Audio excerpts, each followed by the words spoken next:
নতুন করে ২২,৫০০ কোটি টাকা ছাপিয়ে দুর্বল ৬টি ব্যাংকে দেয়া হয়েছে বলে জানিয়েছেন বাংলাদেশ ব্যাংকের গভর্নর ড. আহসান এইচ মনসুর।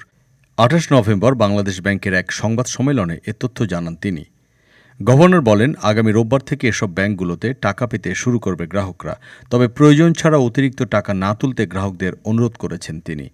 আহসান এইচ মনসুর বলেন, আমরা দুর্বল ব্যাংকগুলোকে তারল্য সহযোগিতা দিচ্ছি। আমানতকারীদের সুরক্ষার জন্য এটি দেয়া হচ্ছে। এরই মধ্যে ২২,৫০০ কোটি টাকা দেয়া হয়েছে। ব্যাংক খাতে অস্থিরতা দূর করতে চায় কেন্দ্রীয় ব্যাংক, এমনটা জানান গভর্নর আহসান এইচ মনসুর। তিনি বলেন, ব্যাংকগুলোকে তারল্য সহায়তা দেয়া হবে। গ্রাহকদের আমানত নিয়ে চিন্তার কিছুই নেই। এ নিয়ে মাথা ব্যথা বাংলাদেশ ব্যাংকের। তিনি বলেন, ব্যাংকিং খাতের অবস্থা খারাপ হচ্ছে না, বরং আগের থেকেই খারাপ ছিল। এখন সে অবস্থার উন্নতি করার আপ্রাণ চেষ্টা করা হচ্ছে।